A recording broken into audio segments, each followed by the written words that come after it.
Capítulo 16. Los bolcheviques. ¿Quiénes eran y qué querían los bolcheviques? Hacia el año 1903, los bolcheviques eran miembros del Partido Socialista Ruso, o sea, socialdemócratas, seguidores de Karl Marx y sus doctrinas. Ese año, el Partido Socialdemócrata Ruso se escindió por cuestiones de organización y otros asuntos menores. Bajo el liderazgo de Lenin, la oposición formó un nuevo partido, que se denominó bolchevique. El antiguo partido fue llamado Menchevique 42. El bolchevique era más revolucionario que el partido madre del que se apartaron. Cuando estalló la guerra no traicionaron la causa de los trabajadores alistándose junto con los patriotas, como hicieron los demás partidos socialistas. Hay que ser justos y decir que, como la mayoría de los anarquistas y socialrevolucionarios de izquierda, los bolcheviques se opusieron a la guerra, argumentando que al proletariado no le interesaban los problemas y los conflictos entre grupos capitalistas. Cuando comenzó la Revolución de Febrero, los bolcheviques comprendieron que los cambios políticos no traerían nada bueno, no solucionaría los problemas sociales y laborales. Sabían que el poner un gobierno en lugar de otro no ayudaría a resolver el asunto. Lo que se necesitaba era un cambio radical, un cambio fundamental. Aunque marxistas como sus hermanastros los mencheviques, seguidores de las teorías de Marx, los bolcheviques no compartían la posición menchevique frente a la gran sublevación. Desestimaban la idea de que en Rusia no podría haber una revolución proletaria porque la industria no había desarrollado todas sus posibilidades. Comprendieron que no era un simple cambio burgués o político el que estaba abriéndose paso. Sabían que el pueblo no tenía suficiente con la abolición del zar, ni se contentaba con una constitución. Vieron cómo las cosas iban cada vez más lejos. Comprendieron que la toma de la tierra por el campesinado y la creciente expropiación de las clases poseedoras no significaba una reforma. Más cerca de las masas que los mencheviques, de la palabra rusa bolse, que significa más o mayoría, mense, significa menos, de la bolcheviques sentían el pulso popular y juzgaban con más exactitud el espíritu y propósito de acontecimientos tan formidables. Fue Lenin 43, el líder bolchevique, el primero que creyó que se aproximaba la hora en que su partido podría tomar las riendas del gobierno e implantar el socialismo según el plan bolchevique. El socialismo bolchevique significa la ocupación del poder político en nombre del proletariado. Coincidían con los anarquistas en que el comunismo sería el mejor sistema económico, es decir que la tierra, la maquinaria de producción y distribución, y todos los servicios públicos, lejos de ser propiedad privada, pasarían a ser de propiedad común. Pero mientras que los anarquistas querían que el pueblo en su conjunto fuese el propietario, los bolcheviques sostenían que todo debería estar en manos del Estado, lo que significaba que el gobierno no solamente sería el jefe político del país, sino también su amo industrial y económico. Los bolcheviques creían, como marxistas, en un gobierno fuerte que dirigiese el país con poder absoluto sobre las vidas y fortunas de las gentes. Dicho de otro modo, la idea bolchevique era una dictadura, una que estuviera en sus manos, en las de su partido político. A este planteamiento le llamaron dictadura del proletariado, porque su partido, decían, representaba los mejores y más avanzados elementos, a la vanguardia de la clase trabajadora y, por consiguiente, el partido sería dictador en nombre del proletariado. La gran diferencia entre anarquistas y bolcheviques era que los primeros pretendían que las masas decidieran y manejasen sus asuntos por sí mismas, mediante sus propias organizaciones, sin mandatos de ningún partido político. Querían una libertad verdadera y cooperación voluntaria en la propiedad colectiva. Por eso, los anarquistas se llamaban comunistas libertarios o comunistas anarquistas, mientras que los bolcheviques eran comunistas autoritarios, comunistas gubernamentales o estatales. Los anarquistas no querían que ningún Estado dirigiese al pueblo, porque eso siempre significa tiranía y opresión. En oposición, los bolcheviques, repudiando el Estado capitalista y la dictadura burguesa, querían el Estado la dictadura de su partido. Seudónimo de Vladimir Ilich Ulyanov, 1870-1924, dirigente revolucionario ruso y líder bolchevique. Responsable último de la persecución del anarquismo en Rusia bajo el gobierno bolchevique. Puedes ver, por lo tanto, que un mundo separa a anarquistas y bolcheviques. Los anarquistas se oponen a todo gobierno. Los bolcheviques están a favor del gobierno, a condición de que esté en sus manos. Ellos no están en contra de la espada, como ha dicho un ingenioso amigo mío, solo quieren tenerla por la empuñadura.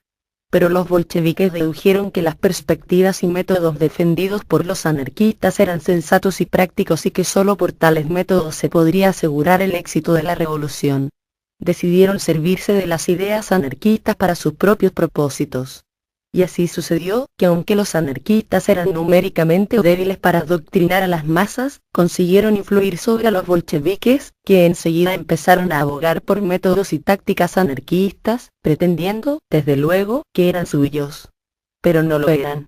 Podrías objetar que no importa quién aboga o ayuda a divulgar una idea que beneficiara al pueblo. Pero si meditas esto un poco, deducirás que importa mucho, como lo prueba toda la historia y, en particular, la Revolución Rusa. Importa porque todo depende de los motivos, del propósito y del espíritu con que se propaga una idea. Hasta la mejor idea puede ser aplicada en forma tal que haga mucho daño. Porque las masas, inflamadas por la gran idea, pueden no estar advertidas de cómo, en qué manera y por qué medios llevarla a cabo. Pues hasta la más noble y hermosa idea puede tornarse en la ruina de un país y su pueblo cuando se lleva a cabo equivocando su espíritu por falsos medios. Esto es lo que sucedió en Rusia. Los bolcheviques defendieron, y en parte desarrollaron, las ideas anarquistas, pero no eran anarquistas y no creían de corazón en ellas. Las utilizaban para sus propios fines, objetivos que no eran anarquistas sino que eran realmente antianarquistas, contrarios a la idea anarquista. ¿Cuáles eran los propósitos bolcheviques? La idea anarquista iba a acabar con toda clase de opresión, a abolir el dominio de una clase sobre otra, a sustituir la ordenación de cosas en virtud de la cual se afirmaba el dominio de un hombre sobre otro, a asegurar la libertad y el bienestar para todos. Los métodos anarquistas estaban pensados para alcanzar este resultado. Los bolcheviques utilizaban los métodos anarquistas para un fin totalmente distinto. No querían abolir la dominación política y el gobierno, solamente trataban de tenerlo en sus manos. Su objetivo era, como he explicado antes, hacerse con el control del poder político para su partido y establecer una dictadura bolchevique. Es necesario dejar este extremo muy claro a fin de comprender lo que aconteció en la Revolución Rusa, y por qué la dictadura del proletariado se convirtió rápidamente en una dictadura bolchevique sobre el proletariado. Inmediatamente después de la Revolución de Febrero los bolcheviques empezaron a proclamar los principios y tácticas anarquistas. Entre esos medios se contaban la acción directa, la huelga general, la expropiación y otros métodos similares de actuación de las masas. Como he dicho, los bolcheviques, como marxistas, no creían en tales métodos. Al menos, no habían creído en ellos hasta la Revolución. Durante años, los socialistas de todas las ramas, incluyendo a los bolcheviques, habían ridiculizado la defensa que los anarquistas hacían de la huelga general como el arma más potente de los trabajadores contra la explotación capitalista y la opresión gubernamental. La huelga general es un disparate general, fue el grito de guerra de los socialistas contra los anarquistas. Los socialistas no querían que los trabajadores empleasen la acción directa de masas y la huelga general, porque esto podría conducirlos a la revolución y a tomar en sus manos el control de las cosas. Los socialistas no querían la acción revolucionaria independiente llevada por las masas. Abogaban por la actividad política. Querían que los trabajadores los pusieran a ellos, a los socialistas, en el poder, y así podrían hacer la revolución. Si hojeas los escritos socialistas de los últimos 40 años, te convencerás de que los socialistas estuvieron siempre contra la huelga general y la acción directa, como también se opusieron a la expropiación y al sindicalismo revolucionario, que es otro nombre para los soviets de trabajadores. 2 congresos socialistas aprobaron resoluciones drásticas en contra, y los agitadores socialistas denunciaron ferozmente tales tácticas revolucionarias. Pero los bolcheviques aceptaron esos métodos anarquistas y comenzaron a defenderlos con una recién nacida convicción. Desde luego, no cuando estalló la Revolución de Febrero de 1917. Comenzaron mucho más tarde, cuando vieron que las masas no estaban contentas con los nuevos cambios políticos y demandaban pan en vez de una constitución. La marcha acelerada de los acontecimientos revolucionarios obligó a los bolcheviques a alinearse con las aspiraciones populares más radicales, a fin de no ser dejados atrás por la revolución, como les sucedió a los mencheviques, los socialrevolucionarios de derecha, a los demócratas constitucionales y a otros reformistas. La aceptación bolchevique de los métodos anarquistas fue tan súbita porque hacía poco tiempo que habían reclamando insistentemente la Asamblea Constituyente. Durante los meses que siguieron a la Revolución de Febrero estuvieron pidiendo la convocatoria de un cuerpo representativo que decidiese la forma de gobierno que se le iba a dar a Rusia. Era lógico que los bolcheviques estuviesen a favor de la Asamblea Constituyente, puesto que eran marxistas y decían creer en el mandato de las mayorías. La Asamblea Constituyente iba a ser elegida por el pueblo entero, y en la Asamblea, la mayoría decidiría los asuntos. Pero la verdadera razón de la agitación bolchevique a favor de la Asamblea era que creían que las masas estaban con ellos y que así el partido bolchevique podría asegurarse en la Asamblea una mayoría. En la realidad se vio claramente que solo podían aspirar a una pequeña minoría en ese cuerpo consultivo. Las esperanzas de dominarlo se desvanecieron. Como buenos gubernamentales y creyentes en el mandato de las mayorías debían haberse inclinado ante la voluntad popular. Pero tal cosa no cuadraba con los planes de Lenin y sus amigos. Buscaron otros caminos para conseguir el control del gobierno y su primer paso fue iniciar una vehemente campaña de agitación contra la Asamblea Constituyente. Estaba claro que la Asamblea no podía aportar nada de valor al país. Era simplemente una máquina parlante, carente de vitalidad e impotente para afrontar ningún trabajo constructivo. La revolución fue un hecho aparte e independiente de la Asamblea Constituyente, al margen de cualquier cuerpo legislativo o gubernamental. Empezó y fue desarrollándose a despecho de gobierno y constitución, a despecho de toda oposición, como un desafío a la ley. Su carácter fue legal, no gubernamental, hasta antigubernamental. La revolución siguió los impulsos naturales del pueblo, sus necesidades y aspiraciones. Su verdadero sentido era anarquista en el espíritu y en los hechos. Solo los anarquistas, aquellos herejes antigubernamentales que creían en la libertad y en la iniciativa popular como remedio a los males sociales, acogieron a la revolución tal como era, trabajaron para su desarrollo posterior y para que profundizase a fin de que la vida entera del país entrase en su esfera de influencia. Los demás partidos, incluyendo al bolchevique, tenían el objetivo único de atar al movimiento revolucionario y engancharlo a su carro particular. Los bolcheviques necesitaban el apoyo de las masas para dirigir el poder político hacia su partido y proclamar la dictadura comunista. Viendo que no había esperanzas de conseguirlo por medio de la Asamblea Constituyente, se volvieron contra ella, aliándose a los anarquistas, condenándola y más tarde forzando su disolución. Pero puedes ver que mientras que los anarquistas podían hacer esto con honestidad, en coherencia con sus ideas no gubernamentales, una acción igual por parte del lado bolchevique era una hipocresía enorme y un truco político. Junto con su oposición a la Asamblea Constituyente, los bolcheviques tomaron prestadas del arsenal anarquista muchas otras tácticas militantes. Y así, proclamaron su gran grito de guerra, todo el poder a los soviets, recomendando a los trabajadores que ignorasen y desafiasen al gobierno provisional y recurriesen a la acción directa de masas para llevar adelante sus demandas. También adoptaron los procedimientos anarquistas de la huelga general y una enérgica campaña de agitación en favor de la expropiación de los expropiadores. Es importante tener presente que esas tácticas de los bolcheviques no eran, como ya he indicado, resultado lógico de sus ideas, sino solamente un medio de ganarse la confianza de las masas con el objeto de conseguir su dominio político. En verdad, estos métodos eran contrarios a las teorías marxistas y los bolcheviques no creían en ellos. No es extraño, por lo tanto, que una vez en el poder, todos repudiasen estas ideas y tácticas antimarxistas. Las consignas anarquistas proclamadas por los bolcheviques no tardaron en conseguir resultados. Las masas se congregaron bajo su bandera. De un partido que no tenía casi ninguna influencia, con sus principales líderes Lenin y Zinoviev 44, desacreditados y odiados, con Trotsky 45 y otros en prisión, pasó rápidamente a ser el factor más importante del movimiento revolucionario del proletariado.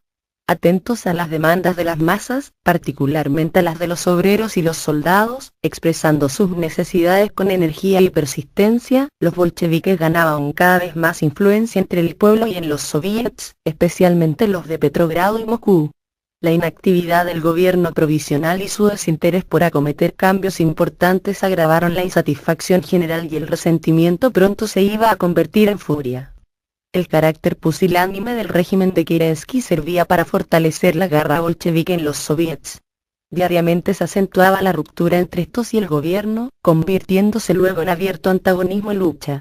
El evidente desamparo del gobierno, la decisión de Kerensky de lanzar una ofensiva en el frente junto con la reintroducción de la pena de muerte para la deserción militar, la persecución de elementos revolucionarios y la detención de sus líderes, fueron causas que apresuraron la crisis.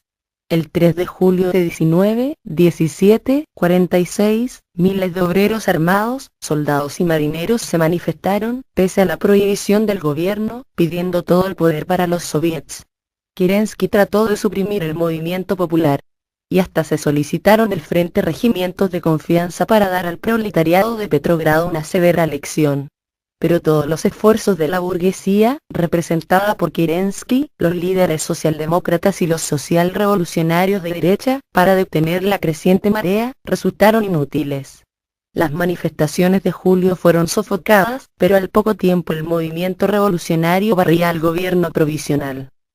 Grigori Alexeyevich Zinoviev, 1883-1936, revolucionario bolchevique y político comunista de la Unión Soviética. Después de la muerte de Lenin formó el triunvirato junto a Stalin y Kamenev. Murió ejecutado junto a este por su oposición a Stalin. Lev Davidovich Bronstein, 1879-1940. Político y teórico y revolucionario soviético. Negoció la retirada de Rusia de la Primera Guerra Mundial mediante la paz de Brest-Litovsk. Creador del Ejército Rojo. Represor de la insurrección de Kronstadt y la Ucrania Magnovista. Posteriormente se enfrentó política e ideológicamente a Stalin, lo que le causó el exilio y su posterior asesinato a manos de la CTU. 16 de julio según el nuevo calendario. El Soviet de Soldados y Obreros de Petrogrado abolió el gobierno y Kerensky pudo salvar su vida huyendo disfrazado. Las masas apoyaban al Soviet de Petrogrado. El ejemplo de la capital fue seguido rápidamente por Moscú y, de allí en adelante, por todo el país. El 25 de octubre 47 fue declarado abolido el gobierno provisional, arrestados sus miembros y tomado el Palacio de Invierno por el Comité Militar Revolucionario del Soviet de Petrogrado. Ese mismo día abría sus sesiones el segundo Congreso de los Soviets de todas las Rusias. Prácticamente, se había abolido en Rusia el gobierno político. Ahora, todo el poder estaba en manos de los obreros, soldados y campesinos representados en el Congreso. Este último comenzó inmediatamente a tomar en consideración la voluntad de las masas. Siguió los pasos necesarios para terminar con la guerra, asegurar la tierra para los campesinos, las industrias para los obreros e instaurar la libertad y el bienestar para todos. Esta era la posición de la Revolución Rusa en octubre de 1917. Empezando por la abolición del zar, fue gradualmente ampliándose y desarrollándose hacia una reorganización cabal de la economía y de la industria del país. El espíritu del pueblo y sus necesidades marcaron los progresivos avances de la revolución hacia la reconstrucción de la vida sobre las bases de la libertad política, la igualdad económica y la justicia social. Esto solo se pudo realizar como se habían llevado a cabo los grandes cambios acaecidos de febrero a octubre, por la conjunción de esfuerzos y la libre cooperación de los obreros y campesinos, estos últimos salidos del grueso del ejército. Pero tal desarrollo no entraba de lleno en el marco bolchevique. Como he explicado ya, la finalidad bolchevique era establecer una dictadura manejada por su partido. Pero una dictadura significa dictado, imponer al país la voluntad del dirigente. Los bolcheviques se sentían ahora bastante fuertes para llevar a cabo su verdadero objetivo. Prescindieron de las consignas revolucionarias y anarquistas. Declararon que era preciso un poder político fuerte para llevar adelante la obra de la revolución. Bajo el pretexto de proteger al pueblo contra la burguesía y los monárquicos, empezaron a utilizar medidas represivas. De hecho, no existían en Rusia partidarios del zar o monárquico que valiese la pena nombrar. El pueblo se hallaba al margen del zarismo, y no había en Rusia una sola oportunidad más para la monarquía. En cuanto a la burguesía, en Rusia no había habido nunca clase capitalista organizada, tal como la encontramos en países con un alto desarrollo industrial, en los Estados Unidos, Inglaterra, Francia y Alemania. La burguesía rusa era poco numerosa y débil. Solo continuó existiendo tras la Revolución de Febrero por la protección del gobierno de Kerensky. En cuanto este último fue abolido, la burguesía se hizo pedazos. Ni siquiera tuvo fuerzas para evitar que los obreros y los campesinos confiscaran sus tierras y fábricas. Aunque parezca extraño, es un hecho el que durante todo este periodo de la revolución la burguesía no hizo ningún intento organizado y efectivo para recuperar sus posesiones 48. Considera que diferente hubiera sido esto en América. Allí, los capitalistas, que son poderosos y están bien organizados, habrían ofrecido la máxima resistencia. Habrían formado grupos de defensa para protegerse y resguardar sus intereses por la fuerza de las armas. No me cabe ninguna duda de que lo harán cuando las cosas comiencen a desarrollarse allí como en la Rusia de 1917. No conseguirán nada, sin embargo. Pero, como digo, en la Revolución Rusa no se produjo una resistencia burguesa organizada y efectiva por la simple razón de que no había en este país una verdadera burguesía o clase capitalista. Hubo, es verdad, algunos intentos militares, como el del general zarista Kornilov 49 para atacar Petrogrado con cosacos traídos del frente, pero tan inofensiva fue esta aventura que el ejército de Kornilov se diluyó incluso antes de que pudiera llegar a la capital. Sus hombres se pasaron a la guarnición de Petrogrado casi sin disparar un solo tiro 50. Al sur de Rusia, hoy Ucrania, la burguesía ofreció alguna resistencia, durante el gobierno de Hetman Skoropadsky y Petliura, ayudados por los ejércitos aliados. En cuanto la ayuda extranjera fue retirada, quedaron indefensos. N. de la Georgievich Kornilov, 1870-1918, general del ejército ruso, más conocido por el intento de golpe de estado del gobierno provisional de Alexander Kerensky, durante la Revolución Rusa de 1917. Murió en Krasnodar en abril de 1918, durante un enfrentamiento con el Ejército Rojo. La contrarrevolución real comenzó mucho después, cuando el terror bolchevique y su dictadura estaban en pleno apogeo, lo cual alienó a las masas y terminó en insurrecciones. N. de la 7 de noviembre según el nuevo calendario. N. de la. El hecho es que, cuando las masas están con la revolución, no pueden prosperar los proyectos de resistencia de ningún enemigo, no hay posibilidad alguna de suprimir la revolución. Esta era la situación de Rusia en octubre de 1917 cuando los soviets tomaron en sus manos el poder. El plan bolchevique era conseguir para el partido el control total y exclusivo del gobierno. No entraba en sus planes el permitir que el pueblo administrase las cosas por medio de sus organizaciones de soviets. Mientras estos tuvieran la palabra, los bolcheviques no podrían conseguir su propósito. Era, por consiguiente, necesario, o bien abolir los soviets, o bien hacerse con su control. Abolir los soviets era imposible. Representaban a las masas trabajadoras y la idea del soviet había sido un sueño acariciado durante siglos por el pueblo ruso. En el pasado Rusia tuvo soviets de varias clases, y toda la vida rural estaba edificada sobre el principio del soviet, es decir, igualdad de derechos y representación de todos los miembros. El antiguo Mir 51 ruso, la asamblea pública para tratar los asuntos de la aldea o ciudad, era una de las formas de soviet. Sabían los bolcheviques que los obreros y campesinos revolucionarios, como también los soldados, que eran obreros y campesinos de uniforme, no estaban por la abolición de sus soviets. Solo quedaba la alternativa de conseguir su control. Sostenidos por la máxima de Lenin de que el fin justifica los medios, no desdeñaron arma alguna para desacreditar y eliminar a los demás elementos revolucionarios de los soviets. Emprendieron una persistente campaña de envenenamiento y difamación con el propósito de engañar a las masas y enfrentarlas a los demás partidos, en particular contra los social-revolucionarios de izquierda y contra los anarquistas. Sistemáticamente y por los más jesuíticos medios procuraron convertirse en el único poder, para así poder llevar a buen término el proyecto de Lenin, la dictadura del proletariado. Finalmente, por medio de tales tácticas, consiguieron los bolcheviques organizar un soviet de comisarios del pueblo, que se convirtió en realidad en el nuevo gobierno. Todos sus miembros eran bolcheviques, a excepción de dos puestos de menor importancia. Los comisariados de justicia y agricultura que estaban encabezados por socialistas revolucionarios de izquierda. Después de algún tiempo, fueron también eliminados y reemplazados por bolcheviques. El Soviet de Comisarios del Pueblo fue la máquina política del partido bolchevique, que ahora se había rebautizado como Partido Comunista Ruso. Ya sabemos lo que este Partido Comunista defendía y cuáles eran sus objetivos y propósitos. Confesaba abiertamente su decisión de asegurar la exclusiva dominación bolchevique bajo la etiqueta de dictadura del proletariado. Y esto fue fatal para la revolución y su gran objetivo de una profunda reconstrucción social y económica. Fatalidad que la historia posterior de Rusia ha probado. ¿Por qué? Comunidad campesina cuyas tierras se poseían y labraban en común.